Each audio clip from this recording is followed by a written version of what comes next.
The Bosendorfer hadn't been played in 10 years, and Maren Calloway could hear that the moment her fingers found its keys in the humid dark of the auction house. She was 27, and she'd stopped seeing the world 3 years back, on the night a fire took her sight and took her twin sister Della along with it. So now she read everything through her hands, and through the small tremors most people never notice. She could tell you a room's size by how sound fell in it. She could tell you a piano's whole history by the tension left sleeping in its strings. That's what she'd come to do. Tune a $200,000 instrument the auction house had booked her to make perfect for some buyer who'd never given his name, and she'd have finished it and gone home if the crowd hadn't shifted.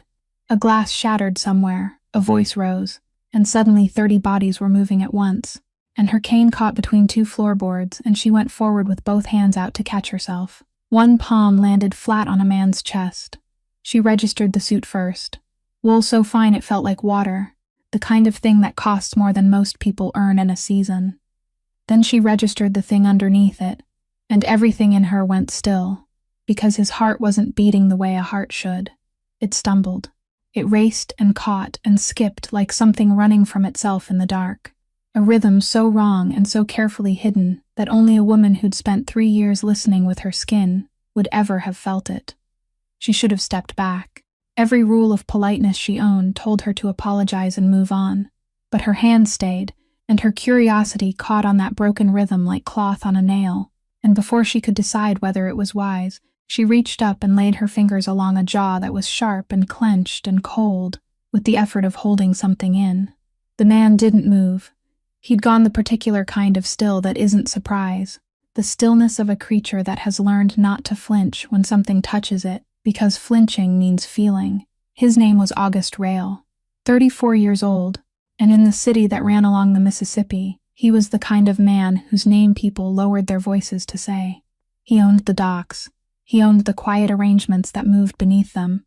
He owned, above all, the flawless control that had kept a single secret buried for 6 years, a secret he'd never spoken to his oldest advisor, never let a doctor write down, never once said out loud, because in his world a weak heart is a death sentence written in someone else's hand. And this blind stranger had found it in 30 seconds. She tilted her face up toward a man she'd never see, and she said it plainly, without fear, the way she'd tell a client their shoulder was carrying grief they hadn't named. "You're in pain," she said, "and you're hiding it." The silence that followed was the loudest silence she had ever stood inside. If stories about the people the world overlooks, the ones who see most clearly with their eyes closed, are the kind that stay with you, then do me a favor and hit that like button. Share this with someone who needs it tonight, and subscribe so you never miss what comes next. Now let's step back into that dark auction house and find out what a man who feels nothing does when someone finally feels everything. He did not answer at once, and Maren let that silence stretch, because she had learned long ago that silences often said more than words, and this silence was so full she could almost hear it. She felt that he had not stepped back, had not pushed her hand away, had not done any of the things a man touched on the chest by a stranger should have done, and that very stillness told her she had touched something no one was allowed to touch. When his voice came, it was low and slow, carrying the weight of a man accustomed to being listened to, without ever having to raise his voice. He asked who she was, and in those 3 words there was a guardedness she recognized at once, because she had heard it in the bodies of so many clients, the tightness of someone who had just been seen through and did not know what to do with it. She drew her hand back slowly, not hurriedly as if apologizing, but carefully, like someone setting down something fragile. She said her name was Maren Calloway, and apologized for her hands. It was a professional habit, and sometimes it moved faster than her manners. She tilted her head toward his voice, locating him within her own darkness, and she felt that he was still standing there, close enough for her to smell wool, something like cedar and old paper, and beneath it all the faltering cadence of a heartbeat she could no longer keep herself from hearing. He asked what profession, not quite as a question, but as a test, the way a person taps lightly on a wall to find the hollow place. She answered that she tuned pianos. The auction house had hired her. There was a Bosendorfer that needed to be brought back to proper pitch before it was sold to some buyer who had never given a name, someone who wanted it perfect, and was willing to pay a great deal for that perfection. She had come to make that piano sing again, and on her way to it, the crowd had knocked her down. She said it calmly, as though falling against a stranger's chest and reading his secret. There were only a minor inconvenience in the evening, and she felt something change in his silence, the faintest shift, like ice moving when something beneath it has altered. He said she had read that, just from one touch, and his voice was lower now, more controlled, as if he were tightening his grip around something trying to slip loose. Maren nodded, though she was not sure whether he could see the nod, and with a little private amusement she realized she was trying to imagine what his eyes were doing with her face, an old habit that had never quite died. She said she could not read much, and that was the truth, because she did not know what illness that faulty rhythm belonged to, did not dare name it, only knew that it was a heart trying hard to hide itself. She only felt that something was out of rhythm, a tension where there should have been peace. She worked with this all day, he knew, with wood and strings, and after a while the hands no longer knew how to tell the difference between what a piano was holding and what a person was holding. Both grew tense in the same way. He fell silent again, and this time the silence had a different quality, no longer guarded, but something closer to astonishment.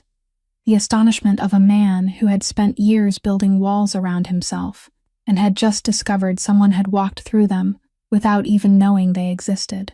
At last he told her that she should go on with her work, Miss Calloway, and there was courtesy in it, but there was also a door being closed, gently and firmly.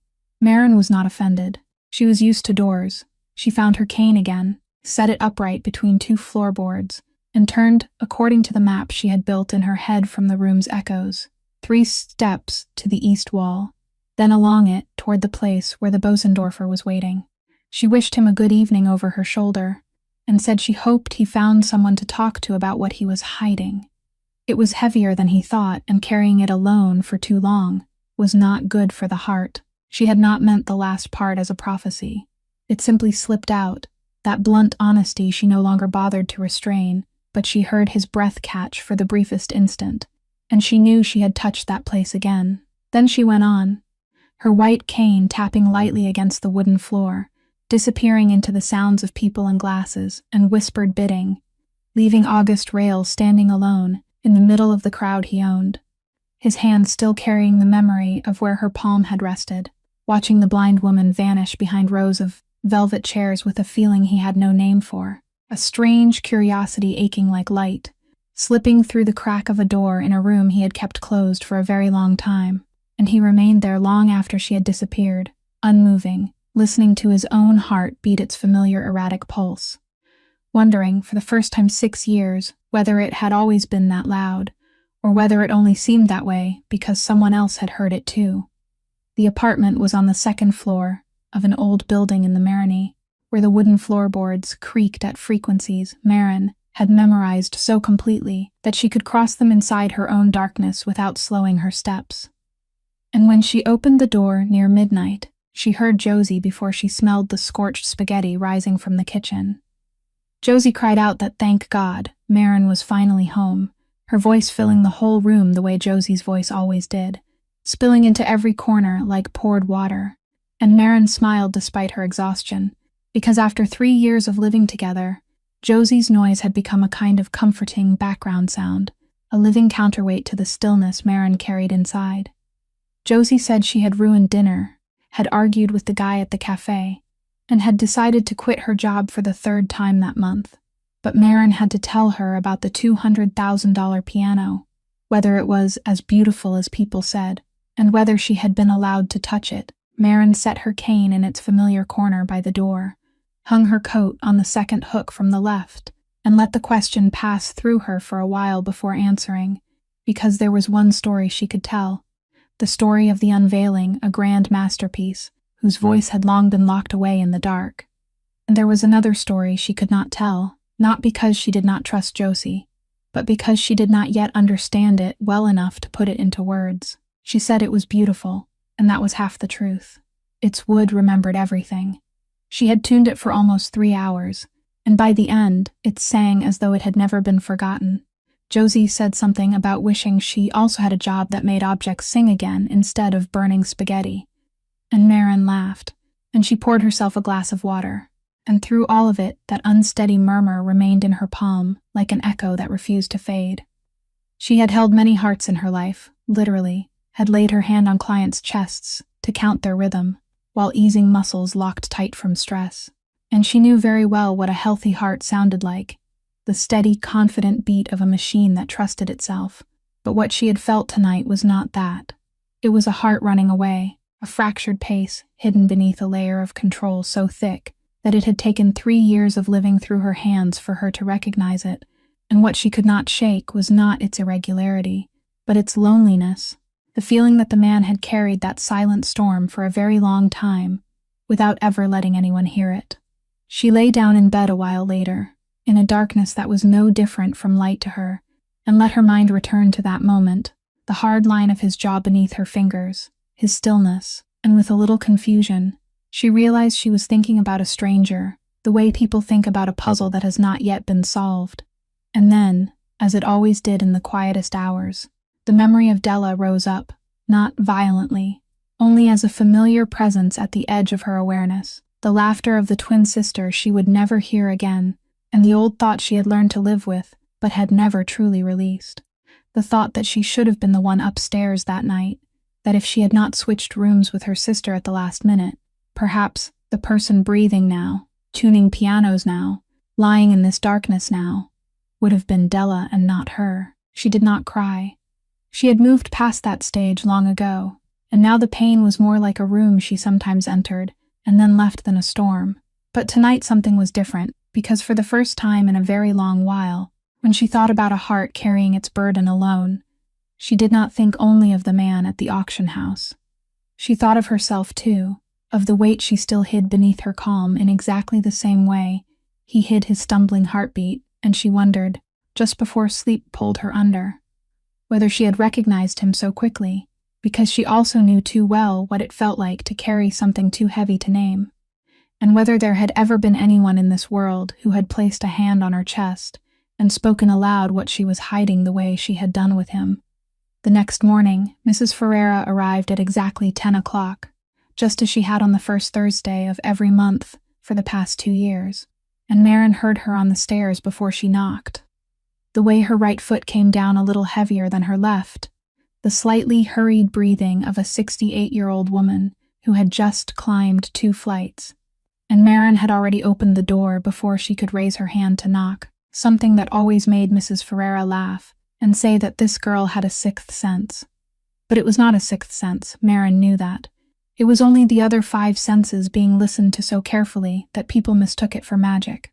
And when Mrs. Ferreira lay down on the treatment table, and Maren placed her hands on the woman's shoulders, she read it at once, like reading a familiar page, that something had changed since their last session. Maren said Mrs. Ferreira had been staying up late again, her fingers moving along the band of muscle that ran down the woman's neck, and not because of insomnia as usual. The muscle there was not tired in the way of exhaustion. It was tired in the way of worry. She was waiting for something.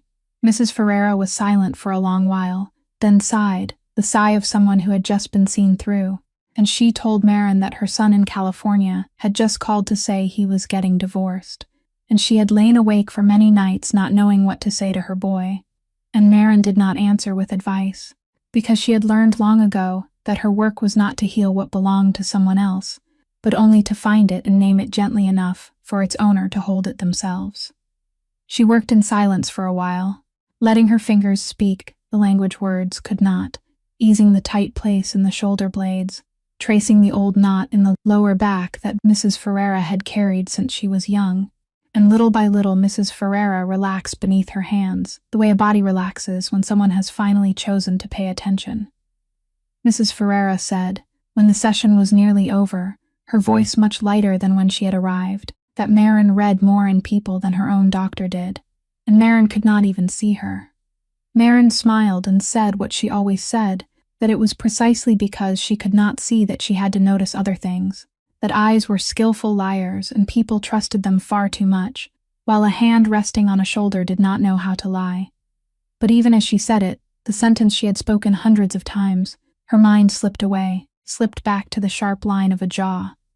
Beneath her fingers in the darkness of the auction room, to the haunting cadence she still had not forgotten, and she realized, with a vague discomfort, that throughout the whole morning, even while her hands had been working on Mrs. Ferrera's body, some part of her had still been holding that stranger's heart and trying to understand it. After Mrs. Ferrera left, tucking a tip beneath the flower vase as she always did, despite Marin telling her many times it was not necessary, the room fell into the quiet of mid-morning, and Marin sat down in the chair by the window where sunlight warmed her cheek, and she let herself think about the things she had tried not to think about. She had read thousands of bodies in her life, had felt every kind of pain, pain fresh and hot, old pain fossilized into posture, the pain of people who had been strong for too long with no one allowing them to be weak. But no pain had ever clung to her the way the pain she had felt last night had, and she did not understand why. Perhaps, she thought, it was because of its scale, the sense that it had been there so long it had become landscape rather than event. Or perhaps, and this was the thought that made her sit straighter in the chair, it was because, for the first time in 3 years, she had met someone who carried his burden in exactly the same way she carried hers, hidden beneath a perfect layer of calm, and she did not know whether she would ever meet that man again, the man whose name she had not even had to ask before he had somehow told her. August, the name he had not spoken, the name only his silence had given her, and she sat there in the sunlight, a woman normally so good at letting go of what did not belong to her, this time finding herself unable to let go at all. Thaddeus Bonner had served this family for 30 years, and in those 30 years he had built for himself a complete dictionary of the moods of the man he called both boy and master, depending on the distance between them at any given moment. There was the cold anger, an anger with architecture and order, which signaled that someone would have to endure a very unpleasant conversation before morning.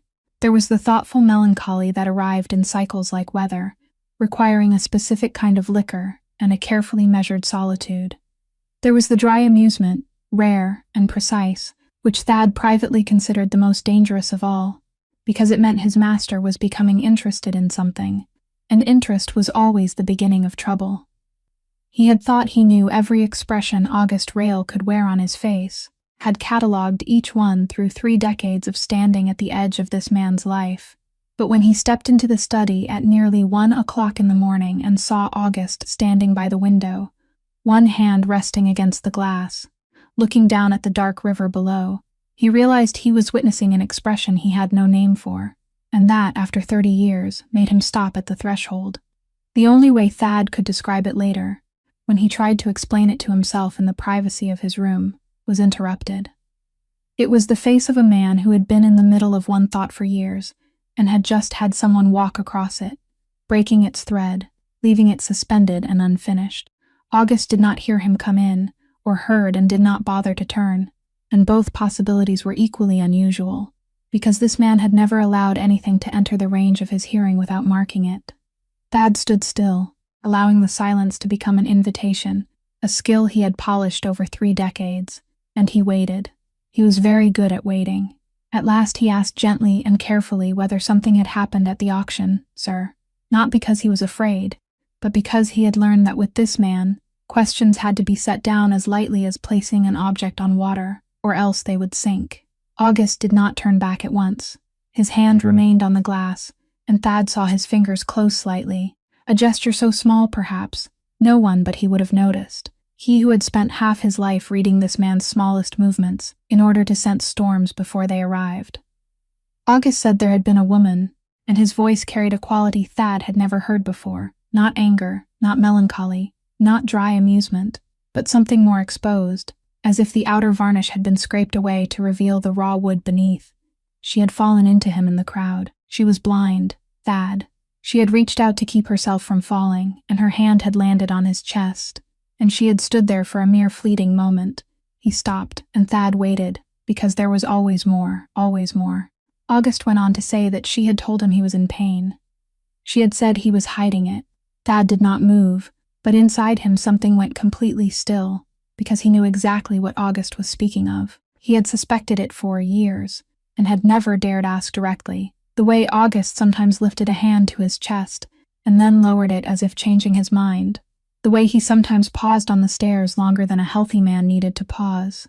the brief pallor he always concealed so skillfully that Thad had convinced himself he must have imagined it. Thad repeated those words in pain and heard how dry his own voice had become. August finally turned from the window, and in the dim light of the only desk lamp still burning, Thad saw the dark eyes of the man he had served for nearly his entire life. And in those eyes there was none of the familiar defense, none of the familiar wall, only a bewilderment Thad had not seen since that very distant night, when August had still been a young man who had just understood what he would have to carry. August said softly, almost to himself, that she had read it, Thad. In 30 seconds, a complete stranger had read the very thing he had buried for 6 years, and had never told anyone, not even him, and Thad, the man who had waded through the collapse of empires, stood there in the study and felt, for the first time in a very long while, that the ground beneath his feet had shifted ever so slightly, like the first stones beginning to slide down a mountainside. It took Thad a moment to recover the calm professional voice that had followed him through 3 decades, and when he did what he had always done whenever the ground shifted. He turned bewilderment into information, because information could be managed, information had structure, and he could build a response from information, even when he could not yet see the shape of the thing he was responding to. He said, "Sir," then stepped fully into the room and closed the door behind him, telling August that he needed him to think about this clearly, and he knew that was difficult at nearly 2 o'clock in the morning. If a complete stranger could read his condition with only one touch, then the first question was not how she had done it, but who else could do it, and what would happen if she had been sent. August did not answer at once, and Thad used that silence to say what he truly feared, the thing that had tightened his stomach from the moment. August spoke the words 30 seconds. For months now, reporters had been circling the harbor investigation, and August knew as well as he did that after the spring indictment, the federal side was looking for any way to place someone close to him. A physical weakness, if it got out, would not be only a matter of his health. It would be the thing every enemy he had been waiting for over many years. It would be the first crack in a wall they had spent a lifetime building, and a woman suddenly falling into him in the middle of a crowd and accidentally reading the most dangerous thing about him. "Sir, with all due respect," did not sound like a coincidence. August listened to all of it, and when he answered, his voice had regained control, but Thad could hear that it was working harder than usual to keep that control in place. He said no, with absolute and immediate certainty. No, Thad. She had not been sent. He had been in that room with her. He had heard the way she spoke. No one could act that stillness, that complete absence of calculation. She was exactly what she appeared to be, a woman lost in a crowd, with hands far too skilled and no real understanding of appropriate caution. But even as he said it, August recognized the irony in it, that his certainty itself was what disturbed him most, because he was not the sort of man who trusted a complete stranger on a whim. He had not allowed himself that luxury throughout his adult life, and now he was standing in his own study defending a stranger, with a conviction he could not explain even to himself. Thad replied that if she was as harmless as August said, then confirming that would cost them nothing but a little time, and it would let both of them sleep easier. But if Thad was wrong and August was right, then he still wanted to know exactly whom they were trusting. August was silent for a long while, looking down at his own hand, the hand that still held the memory of where her palm had rested. Then he nodded, very faintly. He said public records only. He did not want anything invasive. No watching her private life, no listening in, no touching the people around her. Her name, her profession, anything anyone could look up. He wanted to know who she was, not dig into her. Thad nodded, noting both the order and the unusual boundary August had drawn around it, then stepped out into the hallway, where Renzo Kovac was leaning against the wall with the patient look of a man accustomed to waiting, while historical events unfolded, phone in hand, expression unchanged. Thad said there was a background search request. Quiet. A woman named Maren Calloway, piano tuner, living in the city. Everything that could be found without approaching her. Renzo looked up, and something moved in his eyes, though his face remained flat as usual. He asked if it was that kind of thing again. Thad did not ask what that kind meant, because he knew exactly what it meant. He told him to search thoroughly and turned away, but he still heard Renzo mutter behind him, in a low but distinctly audible murmur, that he would bet $50 the boss would go looking for the girl himself within a month, and Thad did not turn back, but privately thought, with weary resignation, that it was a wager he would be foolish to take. After Thad left, August remained alone in the study, and he did not sit down, did not pour a drink, did not do any of the small rituals he usually used to fill the hours when he could not sleep. He only stood by the window looking at the river and let his mind go back to a place it rarely allowed itself to go. He was 34 years old, and he had been running this organization for 8 years, ever since the night his father collapsed in the very chair no one now sat in anymore, and people handed him the kingdom of the docks in silent agreements, as though placing a coat too heavy over the shoulders of someone who had never asked for it. He accepted it, because in his father's world, people did not refuse. They either carried what was given to them or disappeared, and August had chosen to carry it, had learned how to wear that heavy coat until it fit him so well, he could no longer remember the shape of himself before he put it on. But there was a life before that coat, a part of his life he kept locked in a place inside him, where even Thad was not allowed to enter, and that was his mother. She had been a pianist, a woman whose hands knew how to do what no power his father possessed could ever do, turn air into something that made people stop breathing. And he still remembered, though he had tried to forget for many years, the feeling of lying on the wooden floor as a boy and listening to her play in the late afternoons, the way music filled the house until even the darkness softened. Then she died, when he was already grown, old enough to understand that what he had lost was not only a person, but the only part of that house that had ever known how to be gentle. And with her, music left that home and never returned. Her piano, a Bosendorfer his father had sold in some fit of anger, August had never fully understood, had passed through many hands for 10 years, and 10 days ago, through an intermediary whom August paid, so no one would know the true name behind the purchase, he tracked it down and bought it back at that private auction, not to play it, because he had never learned, and his fingers only knew how to do the things his world demanded, but for a reason he would not allow himself to name, a longing to keep within, reach the last remaining piece of a life he had lost. He had not meant to attend that preview evening, had not meant to let himself stand in the same room as the piano, because he knew he was not brave enough yet to hear it sound, to hear the music that would pull him back down to the wooden floor of childhood, and to the woman whose hands had long since fallen silent.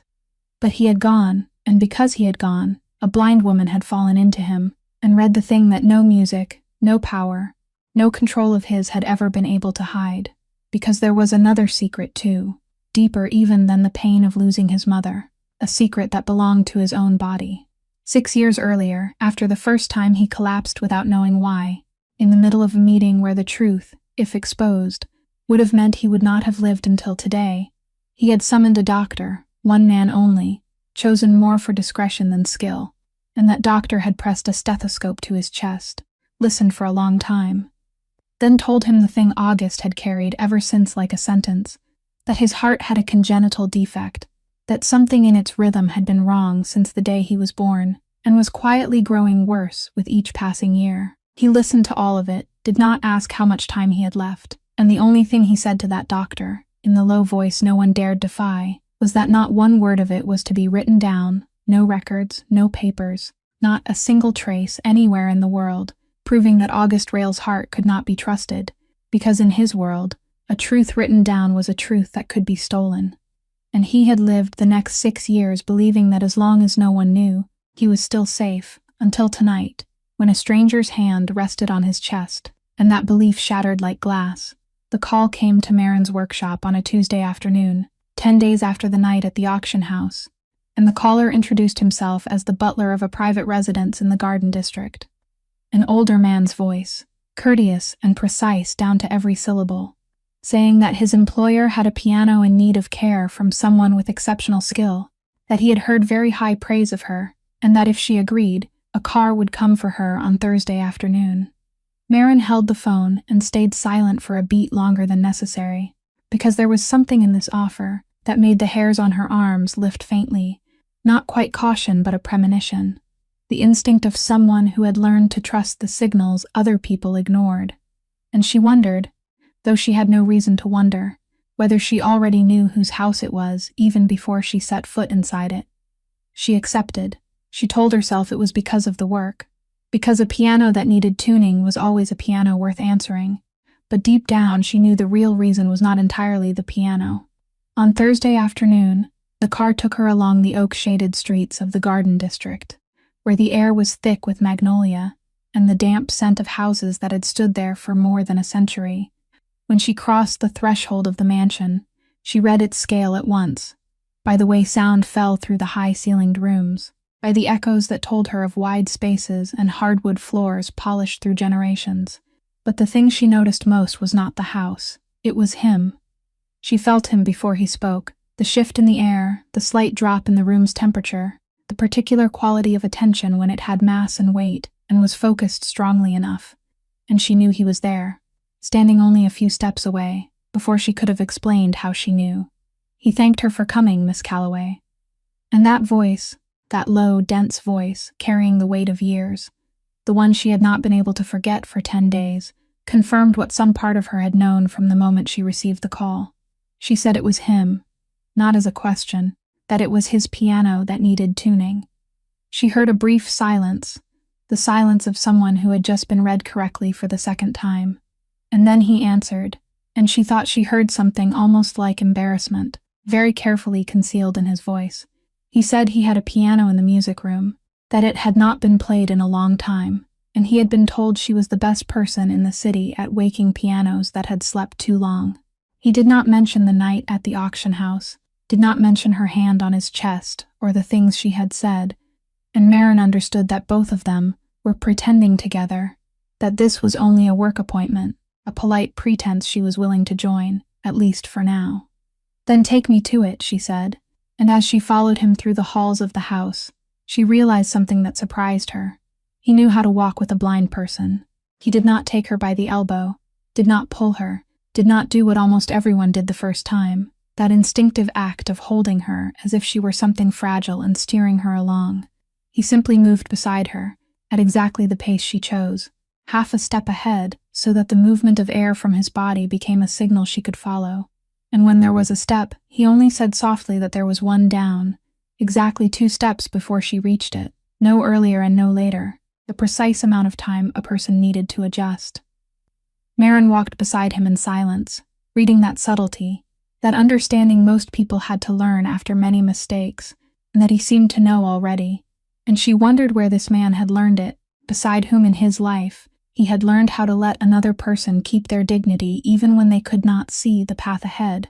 And she did not ask, but she tucked that question away, with all the other things she was slowly gathering about August Rail, the man who hid a damaged heart and a house full of silent rooms. The music room lay at the end of a long hallway, and the moment Maren stepped inside, she knew the piano here immediately. It was the exact same Bosendorfer from the auction house, now resting in his home. When she set her hand on the lid, she let her fingers travel once across the keys, recognizing the precise tension she had restored to its strings just 10 days ago, though it now carried the scent of a room that had been closed for years. She said almost to herself that this piano was sad, and she felt him stop behind her, silent and listening. Not broken, only forgotten. There was a difference. A broken piano needed repair, but a forgotten piano only needed someone to come back to it. She sat down on the bench and began to work, opening her tool case, letting her fingers find the tuning pins, and as she worked, she spoke, not to fill the emptiness, but because he had asked, in a voice carrying the weight of real attention, what her work truly was. She said wood remembered everything. It remembered the humidity of every season. It remembered the person who had played it, and it remembered the heavy shroud of its recent isolation. When she tuned a piano, she did not impose a pitch upon it. She listened for where it wanted to return, then helped it get there. The tension in a string was like the tension in a person. It told a story if one knew how to place a hand on it and stay silent long enough to listen. She felt him move a little closer, and she went on, because somewhere in the past 10 days she had decided she would be honest with this man. That was why she had read him that night. She had done this work all her life, with wood and with people, and over time, her touch had developed an absolute intuition for both. She could perceive the exact strain locked within the material, knowing that the body recorded what the mind tried to release. Pain lived in the shoulders, old fear gathered at the nape of the neck, and something carried too long became part of the structure. no longer a wound but the frame itself. He was silent for a long while after that, and when he spoke, his voice had changed, one layer of defense stripped away. He told her he had looked her up after the night at the auction house, that he had needed to know who she was. Maren paused with her hand on a tuning pin, not because she was angry, but because his honesty startled her. She let the sentence settle, then asked calmly what he had found. And he answered, and she noticed that he chose his words carefully, as though the boundary he had set mattered to him just as much as the information. He said public records only, her name, her profession, the address of her workshop. He had gone no further than that. He wanted her to know it. There was something in the way he emphasized that boundary that made Maren believe him, and she nodded slowly, continuing her work. She asked whether he had read the reviews from her clients, and she thought she heard something in his breath that was almost a smile. He said yes. They were very good. One person had written that she found the thing they had stopped listening for. Maren smiled, lowering her face toward the strings so he would not see it, though she knew he still did, and she worked for a while longer in a silence that had become strangely comfortable, a silence that was full rather than empty. When she had finished checking the entire piano, she closed the lid and told him the truth she had known from the beginning, that a piano moved to a new environment after years of silence could not settle in just one session. The wood needed time to become accustomed to the humidity of this house and the tension of transport, and she would have to return several more times before she could bring it back to where it belonged. He said, then she would come back, and it was not quite a question, but the voice of something already decided, and Maren stood, found her cane, and before she could consider whether she should say it aloud, she said yes. She would come back, and in the silence that followed, she heard that both of them knew the rhythm of return just established was not entirely because of the piano. As Maren was preparing to leave, he asked her, in the cautious voice of someone unaccustomed to offering invitations, whether she would like to walk through the garden before the car took her home. Because the afternoon had softened, and the air outside was fresher than it was indoors, and Maren, who would have refused anyone else because it was late and she still had a long way to go, found herself nodding.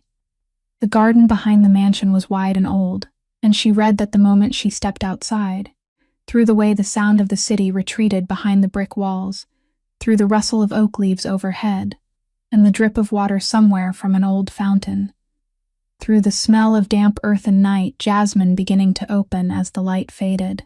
He walked beside her along the stone path, still with that subtle care she had noticed, matching her pace without ever making it seem as though he was matching it, and they walked for a while in silence. The kind of silence she was beginning to understand was not emptiness to him, but something with its own texture. She asked whether he had lived here long, and he answered that he had been born in this house, that the stones beneath their feet had been laid by hands from a century ago, and he spoke of it with the familiarity of ownership, but not the crude kind of ownership, rather the kind that belonged to someone who had remained in a place so long its history had become private, rather than something found in books. He described to her a magnolia tree, he said, had stood there since before he was born, and a corner of the wall where something else had once been. And Maren listened not only to his words but also to what lay beneath them, and what she heard made her slow her steps. Because for the first time, not through her hand resting on his chest, but through his own voice, through the way he spoke about a vast house as though it were empty, she sensed his loneliness, and it was larger than she had imagined, larger even than the stumbling heartbeat that had first told her. It was not the loneliness of a man without friends or without people around him. She knew he had a whole mansion full of servants and guards and advisors. It was a loneliness deeper than that, the loneliness of a man standing in the middle of a crowd that belonged to him, while not one of them was allowed to know who he truly was, the loneliness of a man who had spent years building such perfect control that now he was imprisoned inside it, a great house with countless rooms, whose doors he had locked so long ago that he had forgotten how to open them. She said softly that this house was too large for one person, her voice dropping into that quiet, unadorned frequency she usually reserved for the moments just before a tensed muscle finally surrendered. She didn't offer it as sympathy, but as a map of the room they were both trapped in, and she felt him stop beside her on the stone path, felt the quality of his silence change, tightening slightly, the tension of someone who had just been seen in a place where they had not thought anyone could look. After a while, he answered that it had always been this large, his voice deeper, quieter, as if the layer of control had thinned by a single thread. He had simply stopped noticing its size a long time ago. Maren did not answer that, because she understood that some truths needed to be left alone right after they were spoken, not filled with comfort or advice, only witnessed. And she stood beside him in the darkening garden, two strangers carrying similar burdens in different ways. And she heard the small dripping of the fountain and the night jasmine, and the breathing of the man beside her, a breath in which she could now hear the effort hidden inside it. And she thought that perhaps this was what she could give him. Not healing, because she did not have the power to heal something so large, but simply attention, the plain truth of another person truly being there, truly listening, in a garden where no one had walked beside him in a very long time. The report Renzo placed on August's desk a few days later was meticulous and ordinary in every important way, and extraordinary in the one way no one had expected. Maren Calloway, 27 years old, born in Savannah, had moved to New Orleans at 19 to study at the conservatory, where she had once been considered a pianist of great promise, one of those students professors spoke of in the tone people reserve for rare gifts. Then there had been the fire, 3 years earlier, a fire that broke out in the old apartment building where she lived, caused by an electrical fault in a building long overdue for repairs, not the specific fault of any one person, the kind of accident so ordinary in its mechanics and so catastrophic in its consequences that it refused to carry any meaning at all. The flames had taken her sight, and they had taken more than that.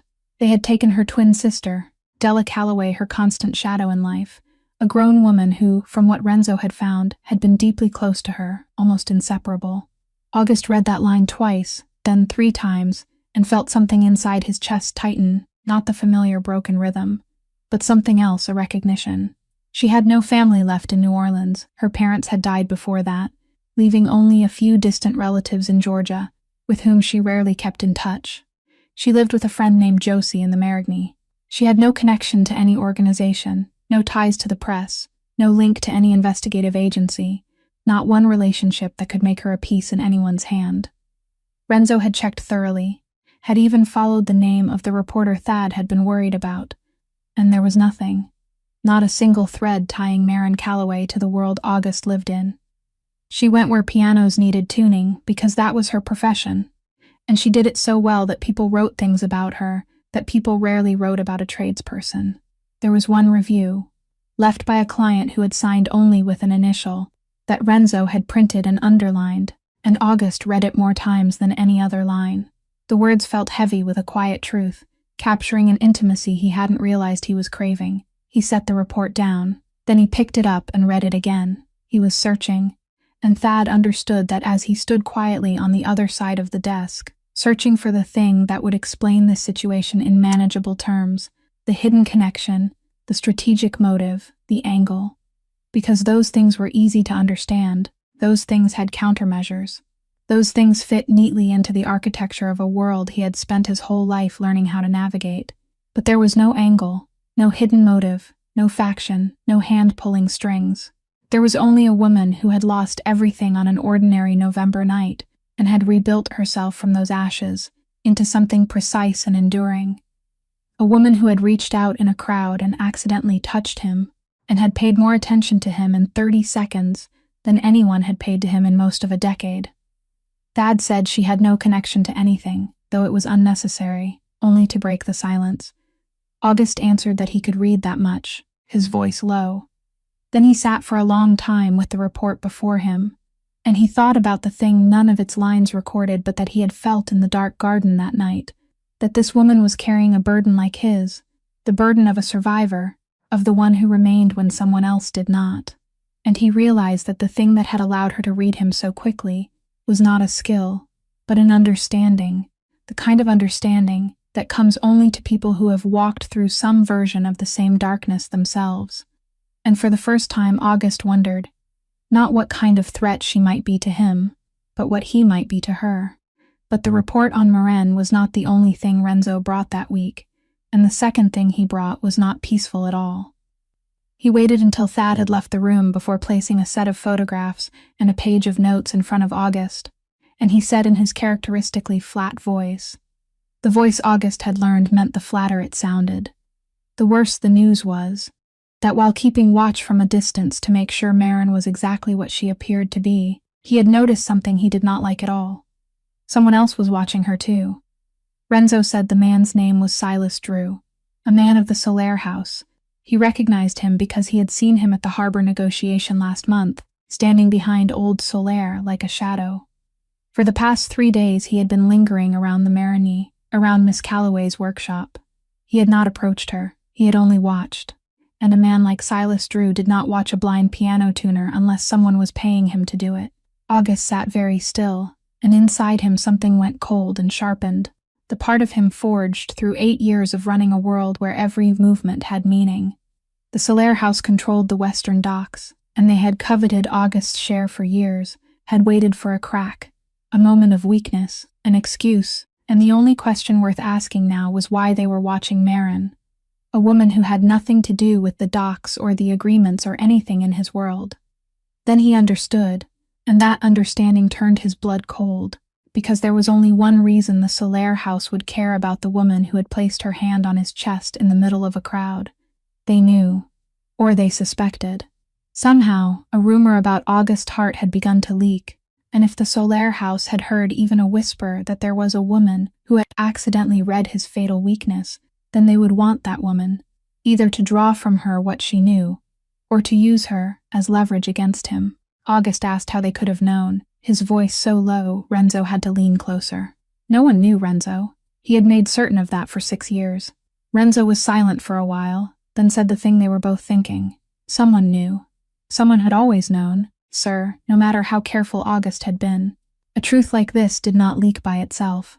There was a mouth somewhere, and he would find it. But the trail he had followed so far was faint.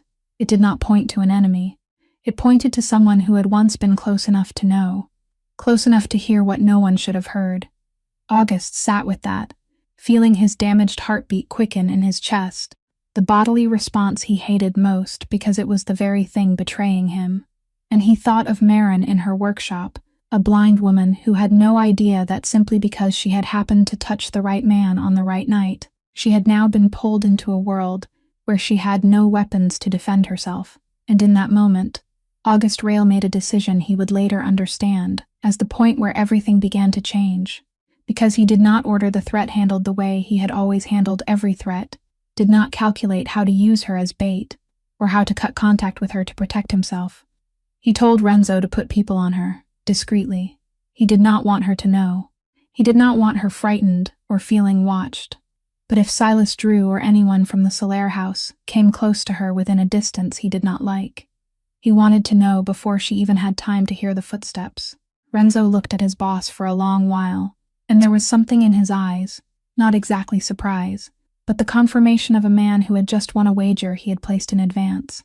And he nodded, gathered the photographs, and before leaving the room, stopped at the threshold and said softly enough that he could deny it but loudly enough for August to hear, that he would put his 2 best people on the girl, and that his boss should ask himself why he was willing to reveal so much, just to protect someone he had only met twice. The meeting took place on a damp morning in an empty warehouse near the harbor, the sort of neutral location both sides accepted because neither side owned it, and August arrived exactly on time as he always did, not 1 minute early to appear eager, not 1 minute late to appear contemptuous, because in his world, even the moment a man crossed a threshold was a statement. On the surface, the negotiation was about shipping routes and boundaries that had been violated, but August knew, as he always knew, that the words spoken were only the surface, and what truly mattered was happening beneath them, in the silences and the glances and the way old Solaire leaned back in his chair, with the smugness of a man who believed he had just gained a new card to play. And standing behind him, silent, was Silas Drew. August did not look directly at him, but he knew exactly where he stood, the way a man always knows the location of a knife in the room, and he felt Drew's eyes on him throughout the meeting, not the gaze of a bodyguard watching a threat, but the gaze of someone searching for something specific, waiting for a sign. And August understood, with a certainty that left his palms cold. that Drew was waiting for his heart to betray him. He was waiting for the moment August lifted a hand to his chest, or paused longer than necessary when rising, or revealed even one fleeting trace of the pallor he had hidden so skillfully for 6 years that he had almost convinced himself it did not exist. This was exactly why he had never let anyone know. This was the nightmare he had lived trying to avoid, because in this room, among people trained all their lives to scent weakness the way sharks scent blood, a damaged heart was not a medical condition. It was a sentence. It was the moment the entire structure of power he had carried on his shoulders for 8 years would collapse. Because in this world, people did not follow a dying man. They tore him apart. So August sat with absolute stillness, controlling every breath, every rhythm, forcing his treacherous body into silence by pure will. And he answered old Solaire in a low, steady voice that did not waver, parrying each of the man's moves, yielding not 1 inch of the boundary Solaire had come to test. And all the while he felt his own heartbeats stumble and race and falter beneath his tailored suit, a small storm no one in the room was allowed to hear. When the meeting ended with neither side gaining what it wanted, as such meetings always did, old Solaire stood and said something that seemed harmless, that he had heard August had been working too hard lately, that a man in his position should take care of his health, and he said it with a thin smile. And August understood exactly what it was. It was not concern. It was a probe, a stone dropped into a well to hear how far it fell. August did not blink. He answered that he had never been healthier, in a voice so calm even he almost believed it, and he saw a flicker of disappointment pass through Solaire's eyes, the disappointment of a man who had cast a line and caught nothing. But he also saw, behind him, Silas Drew tilt his head slightly, a gesture so small August read it like a line of text, and it said they had no proof yet, but they believed, and once the Solaire house believed something, they would not stop until they had something harder than rumor in their hands. On the drive back, sitting silently in the car, as the river slid past outside the window, August thought of Marin, of the fact that she was the only link in the world that could confirm the thing the Solaire house was searching for. And he understood that simply by existing, simply by having accidentally touched him, she had become the most dangerous thing to him, and also the thing he most needed to protect. And those two truths, for the first time in his life, did not contradict each other at all. And so the weeks passed in a rhythm neither of them admitted aloud, yet both of them began to live by. Marin came in the afternoons to work on the piano in the music room, and beneath her hands, that piano slowly returned to itself, 1 string at a time, 1 session at a time. But both of them knew the piano had long since stopped being the true reason. Every session ended the same way. She would close the lid, and instead of calling for the car right away, she would linger, and somehow her hands, the hands that had spent a lifetime reading tension in wood and in people, began to find the tight places in his body. At first she did not ask permission. She simply did it, placing her hands at the back of his neck, where she had felt the gathered strain of a man who had stood in command too long, with too few people brave enough to tell him no, and he, a man who had never allowed anyone to touch him without purpose, found no reason to stop her. She never spoke much while she worked, and neither did he, but in those silences something was given and received without needing words, and gradually, week after week, she read more and more of him, not his secrets, because those she already knew, but the layers beneath them, the way his loneliness had hardened into a posture, the way he held his shoulders, as though he was always preparing to take a blow, the way even when he sat still he was never truly at rest, because rest was a luxury his world did not allow, and through those many afternoons, she realized she was reading in his body a version of the very thing she carried in her own, the constant vigilance of someone who had once lost everything in a single moment and had never again allowed herself to believe that the ground beneath her feet was solid. As for August, he lived those weeks in a state he had no experience understanding, because for the first time in many years, he looked forward to something. He found himself glancing at the clock on Thursday afternoons, found himself noticing the quality of the silence in the house before she arrived. Compared with after she had gone, and with a surprise almost uncomfortable in its sharpness, he realized that the tension she eased in his body was not only the tension of muscle, but something deeper, the tension of carrying a truth alone for 6 years, and each time her hands rested on him, that burden grew a little lighter, not because it had been solved, but because for the first time it had been shared, witnessed by another person who knew enough to understand its weight. One afternoon, while her hands were resting on his shoulders and both of them were silent, he noticed that he had stopped controlling his breathing when he was with her, that somewhere in those weeks he had stopped bracing himself to hide the stumbling rhythm of his heart when she was in the room, because she already knew, and that simple truth, that there was one person in the world before whom he did not have to pretend, was a luxury so rare he almost did not dare believe it was real.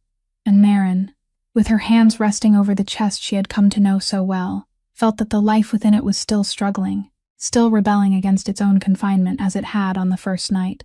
But she also felt something else, something for which she had not yet found a name. The difference between pain carried alone and pain carried together, and she knew, though she had not yet said it even to herself, that she had crossed a boundary she had no intention of crossing back. It happened on an afternoon no different from any other, and perhaps that was why it caught them both so completely unprepared. Maren had just finished tuning a difficult passage on the piano and was putting away her tools, and August rose from the chair by the window where he always sat listening to her work, and in the moment he stood, Maren heard it. A change in his breathing, an inhale cut short, and then the sound of his footsteps, stopping halfway in the way a body only stops when something inside it has suddenly gone wrong. She set down her tool case and moved toward him before her mind had even told her to do so, her hands finding him, one hand on his arm, the other on his chest, and the heartbeat she had come to know by heart was now hammering wildly beneath her palm, a chaotic, fracturing cadence that felt dangerously close to giving out entirely, not just fleeing from itself this time, but breaking. She told him to sit down, and her voice was not panicked, not trembling, but calm and certain in the way of someone who had spent years staying steady, in moments when other people broke apart, and she felt him resist for 1 second, the lifelong reflex of a man who never let anyone see him fall. Then she said again, more softly, "August, sit down. There's no one here but me." And perhaps because she had spoken his name, or perhaps because of that last sentence, "There's no one here but me," he stopped fighting, and he let her guide him down to the floor right there, with his back against the leg of the chair, because the floor was closer and safer than the chair, and she knelt beside him, one hand still on his chest, reading that panicked rhythm. She told him to breathe with her. "Don't try to control it. Don't fight it. Just breathe and let me count." Then she began to count, slowly, evenly, in the low voice she used to bring clients stiffened by pain back to their breath, and she felt him try to hold on to the rhythm of her counting like a drowning man clutching a rope, and little by little, so slowly it was almost impossible to notice, the frantic heart beneath her hand began to ease. The trapped bird stopped thrashing, the beat still damaged, still uneven, but no longer running away. They sat like that on the music room floor for a long while after the danger had passed, he leaning against the chair leg with his eyes closed, she kneeling beside him with her hand still resting on his chest. And in that silence something had changed forever between them, and they both knew it, though neither of them said it aloud. Because this was something August had never allowed to happen in 6 years. Not once, not with Thad, not with a doctor, not with anyone alive. He had never let another person witness the moment his heart betrayed him, because in his world, to be seen in weakness meant death, and now he had just let a blind woman kneel on his floor and hold him through the worst of it. And the astonishing thing was not that he had allowed it to happen, but that he was still alive. The danger had passed and he was still here, and the sky had not fallen, and the woman beside him had not turned his weakness into a weapon. She was only there, simply there. At last she softly asked how long, and he understood what she was asking. Not how long this episode had lasted, but how long he had lived with this, and he opened his mouth to say the lie he had told all his life, that it was nothing, that he was fine. But the sentence could not come out, because her hand was still resting over the heart that had just betrayed him, and she would know at once that it was a lie. So instead, he said it had been a long time, and those words fell into the silence like 2 stones dropped into a very deep well. And it was the first time in 6 years. August Rail had spoken the truth about his heart aloud, to the only woman in the world, who had forced him to do so simply by refusing to leave. A while later, he had enough strength to move from the floor to the armchair, and Maren sat down in the chair across from him, and this time she did not place her hands on him, because she sensed that what needed to happen next did not belong to hands but to words, and she had learned long ago that there were moments when touch would fill a silence that needed to remain open so words could find their way out. They sat in the fading afternoon light, and for a long time neither of them said anything. Then August spoke, and his voice was nothing like usual, stripped of the thick layer of authority he always wore, leaving only a tired man in a darkening room. He said he had forgotten what it felt like to be tired. Not tired in the body, a different kind of tired. The exhaustion of having to be strong every hour of every day for years, without being allowed to stop for even a moment, because in his world, the moment you stopped was the moment you were swallowed. He was not allowed to be sick. He was not allowed to be afraid. He was not allowed to let anyone see that beneath all of this, he was only a body slowly failing, like every other body. Maren listened, and when she answered, she did not offer comfort, she offered something truer than that. She said softly that she knew that exhaustion. Not exactly the same as his, but she knew its shape. After the fire, after she lost Della and lost her eyes too, the people around her needed her to be all right. They needed her to be strong, needed her to overcome it, needed her to become the beautiful story of the blind woman who rebuilt her life, because if she collapsed, they would have to look directly at the terrible thing that had happened, and no one wanted to look at it. So she was strong, she survived. But no one had ever asked whether she was allowed to stop, and she had never allowed herself to ask that question either. Survivors aren't allowed to stop. They're only allowed to keep surviving. That sentence hung in the air between them, and August realized she had just named something he had carried for 6 years, without ever finding words for it, the prison of having to be strong, and he looked at the woman sitting across from him in the darkness, the woman who had gone through a version of the same hell, and come out not whole, but enduring, with the kind of endurance fire leaves behind after it has taken everything else, and he felt something inside him wanting to tell her more than he had ever told anyone. He said there was an option, slowly, groping for the words as if walking on thin ice, an option he had avoided for 6 years. There was something he could do for this heart, something the doctor had told him about long ago. But the price of it was something he could not pay, something that would require him to vanish from his world, long enough for that world to tear him apart, so he had chosen to do nothing. He had chosen to continue like this, controlling it, hiding it until it killed him. He had told himself that was the braver choice. He stopped, and in the darkness Maren heard him draw in a soft breath. But sitting here tonight, after she had just seen him like that, he was no longer sure it was courage. He was beginning to think perhaps it was only a slow way of dying that he had given a more beautiful name. Maren did not answer at once, because she understood the weight of what he had just said, understood that he had opened a door he had kept shut for 6 years, and she did not want to shove it wide with a hasty reply. At last she told him he did not have to decide that tonight, but she was glad he had spoken it aloud. The things we hide in the dark always seem larger and more inescapable than they really are. Sometimes simply saying a thing out loud is enough to begin seeing that it can be chosen differently, and they sat together in the room that had gone completely dark. 2 people the world had demanded be strong alone, no longer having to be strong alone for the first time. The next afternoon when she came, something had changed in the air between them, a new honesty born from that night, and while she was working on the back of his neck, easing the familiar tightness there, he said without turning around, in the voice of a man who had decided it was time, that she should know who he was, Maren, who he truly was, before she let herself go any farther into whatever was happening here. Her hands did not stop. She kept working, her fingers moving steadily along the band of muscle at his shoulder, and she said calmly, "Then tell me," and he did. He did not give details, did not tell her specific things that would turn her into the keeper of a dangerous burden, but he said enough for her to understand the shape of his life. He spoke of inheriting an organization from his father, a network that controlled the docks and the things that moved through them, agreements that operated in the darkness beneath the city everyone else saw under sunlight. He told her he was the kind of man whose name people lowered their voices to say, that things had been done in his name that he was not proud of, that his hands were not clean, and had not been clean since the day he put on that coat that was far too heavy. He said his world worked by brutal rules no one outside could see, that loyalty was bought more often with fear than with affection.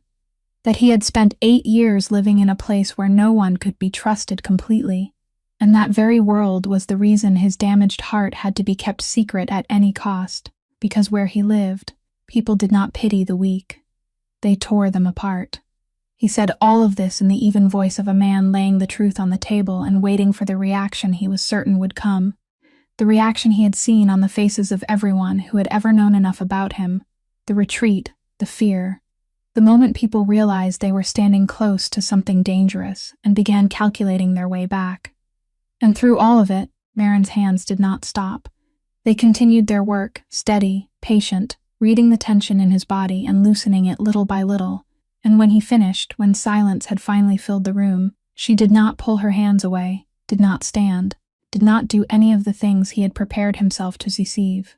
She only continued for a little while longer, then said, in that matter-of-fact voice he had begun to treasure, that she knew he was not a good man, in the simple way people usually used that word. She had known that from the first night, even before she knew the details. People did not carry the kind of pain he carried unless they had done and witnessed things that left that kind of pain behind. She stopped moving her hands, not to withdraw them, but to place both palms flat against his shoulders, a gesture of presence rather than work. She was not here to judge the life he had lived. She did not have the right, and it was not her place.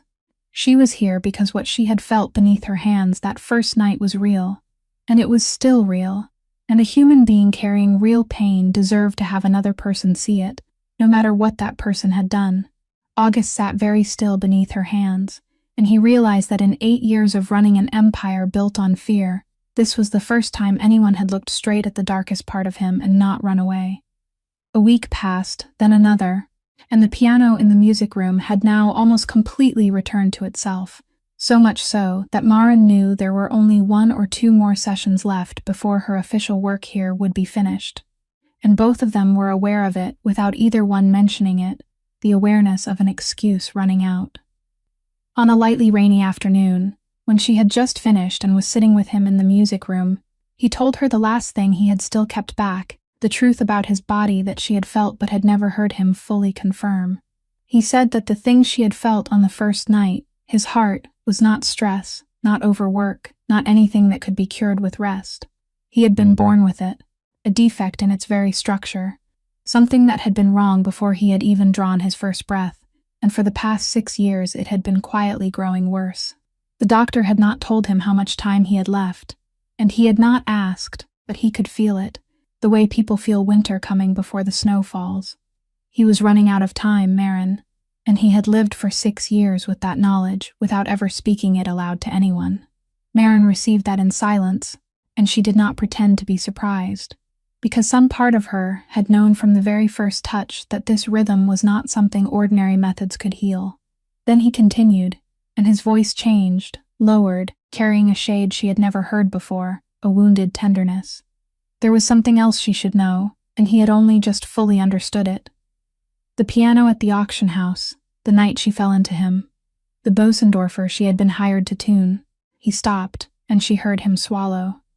"It belonged to my mother," he whispered, revealing the connection he had hidden from the world. He confessed that he had bought it back at that auction, and had it brought straight to this mansion, but he had never dared to hear it sound, paralyzed by the memories of the music that left his home when she died. He had reclaimed his mother's past, yet lacked the courage to listen to it, and on that same night, the woman making it sing again had become the only person in the world who could hear his heart.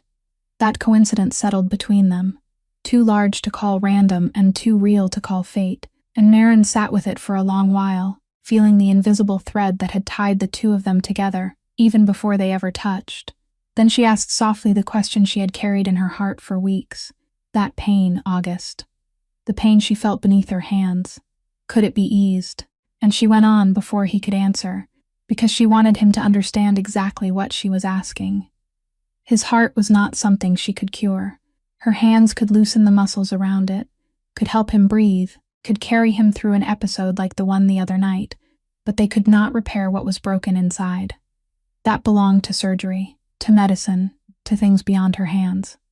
But the pain she was speaking of did not live only inside the heart. Much of it lived in the fact that he had carried it alone for 6 years. And that part, That lonely part did not need surgery. It needed only one thing, not to be carried alone anymore. And that was something she could give. She found his hand in the space between their two chairs and held it. That was something she was already giving him. They sat together in the silence that followed, and Maren felt that he had just given her his deepest secret, and that the balance between them demanded that she give something of herself in return, something she had never told anyone since it happened. She said softly that she had never told anyone this either. About Della, about that night, she told people the short version, the version they could bear, that there had been a fire, that she had lost her sight, that she had lost her sister, that she had rebuilt her life. But she had never told the true part. She stopped, and August did not rush her, only sat in the darkness, listening in that complete way he had of listening. And she went on. They were twins, but Della had always been the brighter one. She played better than Maren, laughed louder than Maren, lived larger than Maren. That night they had switched rooms, a trivial thing. Della had wanted the room with the window facing the street, because she was waiting for a call, and the signal was better there, so they switched. Just a small thing like that. And when the fire broke out in the night, it broke out on the side of the building where Maren should have been, and Della was there in her place. She said this not with tears, because the tears had long since run dry, but with the healed calm of an old wound that had learned how to live inside the flesh. For 3 years she had carried the thought that it should have been her, that her sister had died in her place, that she was breathing breaths that should have belonged to Della. And no hand could touch that pain, August, because it did not live in the body. It lived somewhere deeper than that. He listened to all of it, and when she was finished, he did not offer comfort, did not say what everyone always said, that it was not her fault, because he understood that with this kind of pain, comfort only made it feel unseen. He only said softly that he thanked her for telling him, and in those few words there was more than in any consolation. Then Maren did something that surprised them both. She stood and found her way to the piano, the Bosendorfer he had brought to the mansion after the auction and placed in a private room he had never entered, and she told him to take her to his mother's piano. The Bosendorfer. He had never dared hear it, let her play it for him. August sat motionless for a long while, because this was the very thing he had avoided for months, the sound that would pull him back to the wooden floor of childhood, and to the woman whose hands had been silent for so long. But then he stood, and he led her through the hallway to the closed room, and he opened the door, and he guided her to the piano. Maren sat down, found the keys with the hands that understood this piano better than the man who owned it, and she began to play, not a showy piece, but a slow and tender melody, and the music rose and filled the room that had been silent for 10 years, and August stood there in his own darkness, listening to his mother's piano sound for the first time after all those years, and this time he did not run from it. He let it pass through him, let it pull him back to the late afternoons of childhood, and to the feeling that a house had once known how to be gentle, and something inside his chest, something that had been locked away even longer than the secret of his heart, finally broke open softly and began to heal. Dad stayed silent for 3 weeks, and that silence itself was a form of speaking, because in 30 years of service, he had learned that some things were better allowed to reveal themselves than pointed out. He ran the house with his usual precision, handled the duties that needed handling, and watched. He watched the way his master now moved through the mansion differently than before, and it took him some time to find the word for that difference. August moved like a building that had just remembered it had rooms. Before, he had passed through his own house, as though passing through a place sealed against the weather, closed, self-sufficient, letting nothing in and nothing out. But now something had opened, some door somewhere had been left ajar, and light was slipping through in ways Thad, who had watched this man longer than anyone still living, could not fail to notice. One evening, he found August in the library, reading something that was not work papers, which in itself was unusual, and he stood at the threshold long enough for the silence to become an invitation. Thad said she knew everything now, not as a question. August answered without looking up everything. His heart, what he did, what he was. She had not run from any of it. Thad entered, and sat down in the chair across from him, something he only did when the conversation required it. And August looked up at that gesture, because he understood the grammar of the man who had been beside him for nearly his entire life. Thad said, "Sir," and his voice carried the weary gentleness of someone about to say a thing he had held back for too long. He had been silent, because he did not know how to say this without sounding cruel. But he had served August too long to be silent now out of cowardice. That woman would have to witness it. August understood that, didn't he? His heart could stop on any day, in any room, and if she was beside him when it happened, she would be the one who had to go on living with that image. He had allowed a woman who had already lost too much to love a man who might leave her with the very loss she feared most. Did he have the right to do that to her? The question fell into the room with the weight of something that already carried its answer, and August sat with it, and for the first time he did not defend himself against Thad, did not raise the familiar wall. He said softly that Thad was right. That was exactly what he feared most. Thad sat a little straighter, and he said the thing he had spent 3 weeks deciding whether to say.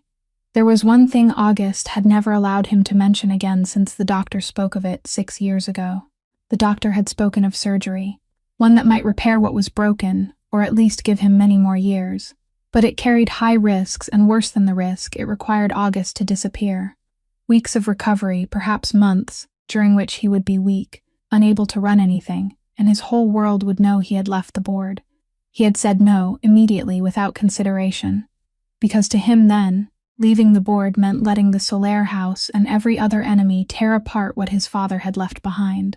He had chosen to keep power instead of keeping his life, and he had called it duty. Thad stopped, and he looked straight at the man he had spent his life serving. But he wondered, sir, whether now, when for the first time in many years August had a reason to want to live, and not only a reason to win, that answer was still the same as it had been 6 years ago. In those same days, on the other side of the city, Maren was facing her own question too, and the person who forced her to face it was Josie. One evening, when Maren came home later than usual with the distant air she had been carrying back from the mansion lately, Josie muted the show she was watching and said, in the voice she rarely used seriously, that Maren could either tell her about the man who was taking up all the space in her mind, or Josie would have to guess for herself. Maren stopped in the doorway, and she realized she had kept this to herself for too long, not because she did not trust Josie, but because she had not understood it well enough to put it into words. But now, while Thad on the other side of the city was forcing August to face his truth, perhaps it was time for her to face her own. She admitted there was someone, then sat down in the chair across from her friend, and he was more complicated than anything she had ever been involved in. He lived in a dangerous world, Josie. She would not lie about that. And he was carrying an illness that could take his life at any moment. Josie was silent for a while, that rare silence of hers. Then she said what a good friend had to say. Maren. She had already lost so much. She had lost Della, lost her sight, lost the entire future she once had. And now she was saying she was walking straight into something that would almost certainly make her lose even more. Josie did not understand. She did not understand why, out of all the people in the world, Maren would choose someone she would almost certainly have to bury. The sentence was blunt and cruel in the way only love allows, and Maren was not angry, because she knew Josie said it out of fear for her. She sat with that question for a long while, and when she answered slowly, as if discovering the answer herself while speaking it aloud. She said Josie was right about everything. She could lose him. Perhaps she would lose him. And she had thought about that more than Josie knew, had lain awake through many nights calculating the cost of it. But this was what she had realized, Josie. For the past 3 years, she had lived by avoiding anything that might hurt her again. She had built a small and safe life where she never wagered anything large enough to lose, and she had called that healing. But it was not healing, it was hiding. She had survived for 3 years without truly living a single day. She stopped, found Josie's hand in the space between them, and held it. And this man, despite everything he carried, had made her want to live again. Not because he saved her. She did not need to be saved, and he did not need her to save him. But because for the first time in 3 years, she felt she was truly present in the world, instead of only waiting for it to pass. If she chose to stay, she was choosing it with open eyes, knowing exactly what it might cost her. But she would rather love something real, and lose it than keep living the safe life she had never truly lived. Josie looked at her friend for a long time, at the woman who had walked through fire and emerged more enduring. and at last she squeezed Marin's hand and said, in a voice that had softened, that if this was what Marin chose, then she would stand beside her, whatever the ending might be. And Marin smiled inside her own darkness, knowing she had made her choice not as someone being rescued, but as someone who had finally chosen to rescue her own life by daring to live it. The tropical storm struck New Orleans on an evening, near the end of the month, pouring over the city the kind of thick, violent rain that left people unable to hear anything but water, and perhaps it was that rain that kept Marin from hearing the workshop door open behind her. She was alone, working late on a client's piano, and the first thing that told her someone was in the room was the change in the air, the shift she always sensed. But this time it carried a quality that made her blood run cold, because the attention moving toward her was nothing like anything she had ever felt from August. It was cold and purposeful and not gentle at all. A man's voice spoke her name, Miss Calloway. Smooth in a false way, and Marin straightened, turning toward it, her hand tightening around her cane. He said she did not know him, but he had spent quite a bit of time learning about her. His name was Silas Drew, and he had come to ask her a few questions about a mutual friend. Marin did not step back, though every instinct in her warned her of danger. She said she did not think they had any mutual friends, keeping her voice calm. Drew answered that they did, August Rail, and she heard his footsteps come closer, slowly, the way a man moved when he believed he was in control.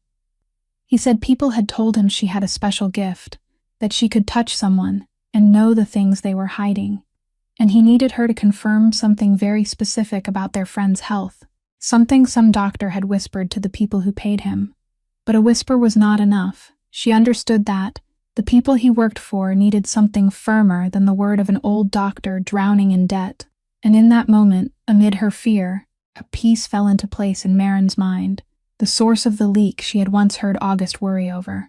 It was not a traitor among his inner circle.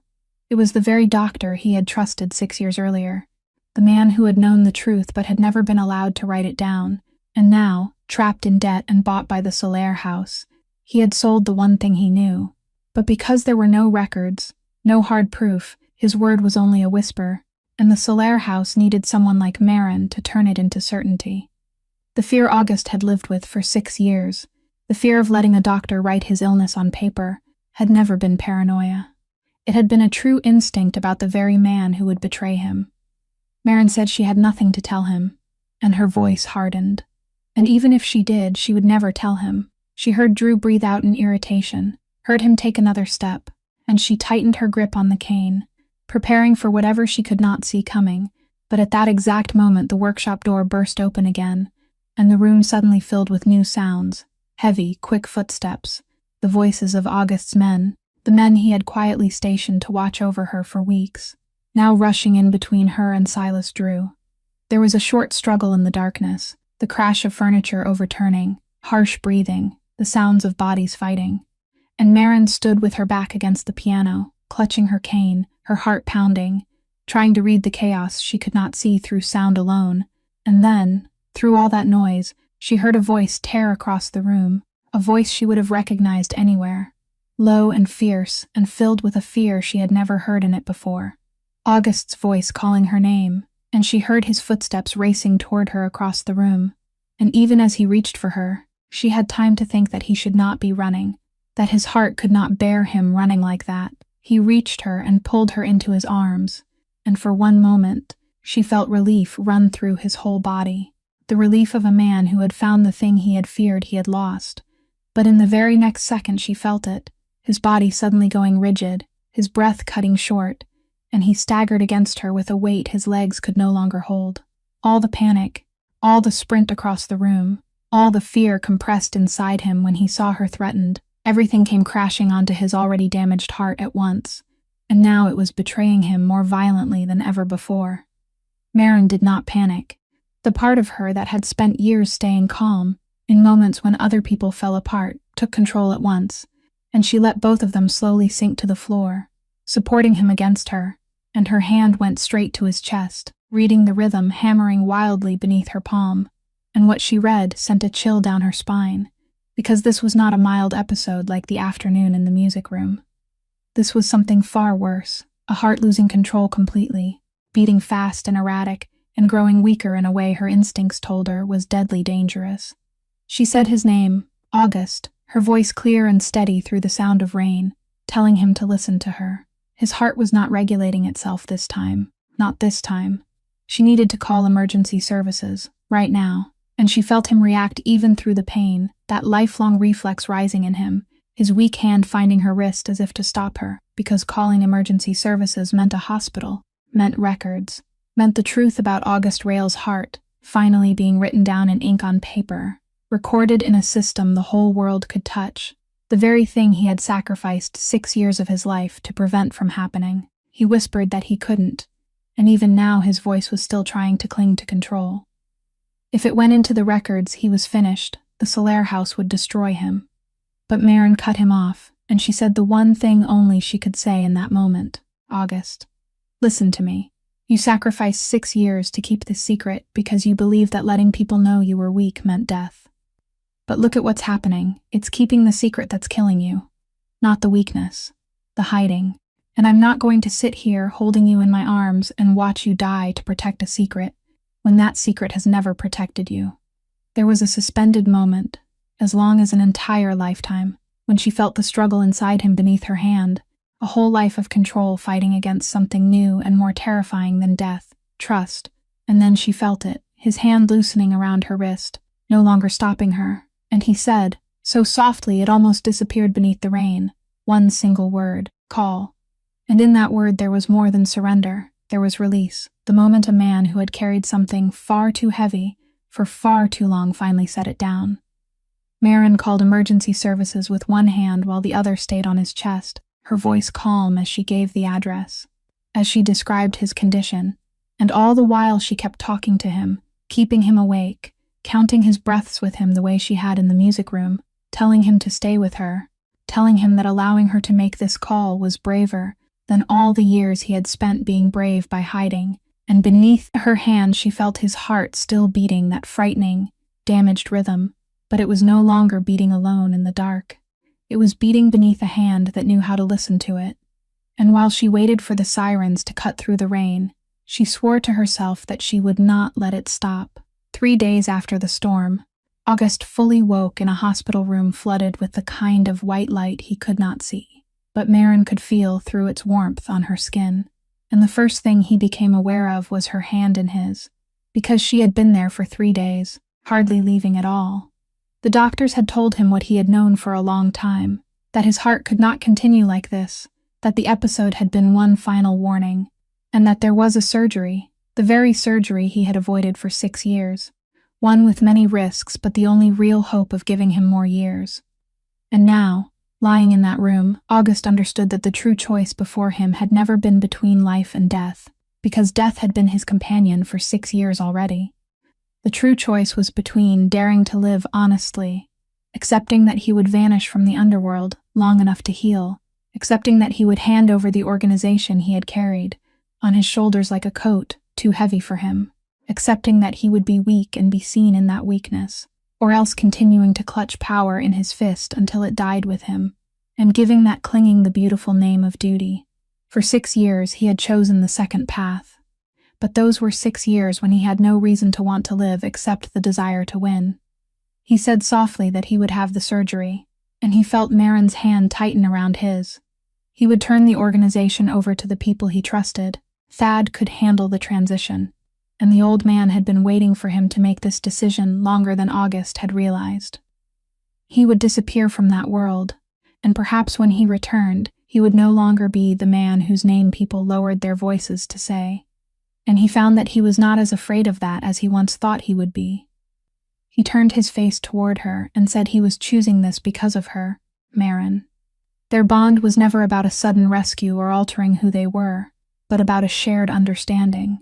But because, for the first time in many years, he had a reason to want to stay in this world, and that reason was sitting there holding his hand, Maren listened, and when she answered, she did not use beautiful words. She said the simple, true thing she had decided in the darkness of her apartment. She said she would stay. She knew he might not have as much time as other people. She knew she might be the one who had to witness it. She had thought about all of that, and she was still staying, not because she was blind to the danger, but because she had chosen it with her eyes open. What she could give him was not a healthy heart. She did not have that miracle. What she could give him was this, that she would not let him carry it alone for one more day. Then she did what she had done that first night in the auction room.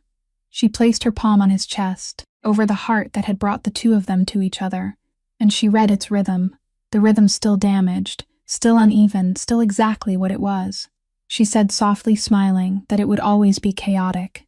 That was what he had been made of, and no matter how successful the surgery might be, perhaps it would never beat perfectly. But listen, August. Now it was no longer beating alone. And the man who had once been the most powerful in the city, the man who had spent his whole life making sure no one could touch him, lay in that white hospital room and let a blind woman hear his heart. And for the first time he did not disappear. He stayed fully seen and no longer alone. A while later, when she was about to go outside so he could rest, he called after her, in a voice lightened of a weight it had carried for far too long. Thursday, the rhythm of return that had carried them all this way, and she stopped at the doorway, turned toward his voice, and answered. Thursday, and for the first time in many years, August Rail had something to look forward to that was not a battle. The story of August and Maren reminds us of one simple thing we often forget, that true strength does not lie in never falling, but in the courage to let another person see us at our weakest, that the deepest healing is not being rescued, but being understood, and that the worth of a human being has never been measured by how strong or perfect they are, but by whether they dare to live truthfully and dare to let someone else step into the darkest rooms of their heart, because even a damaged heart, eyes that can no longer see, and a life filled with loss can still find light when there is someone willing to stay and listen.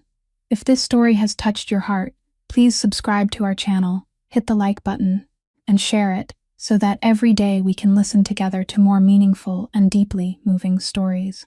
How do you feel about August and Maren's story? And what part of their journey made you think the most? Please leave a comment and share the feelings from deep inside your heart, because we always read and cherish every line of emotion you send us. Thank you for listening until the very final moment. May you and the people you love always have abundant health, a joyful life, peace, and calm every day. Goodbye and see you again in the next videos.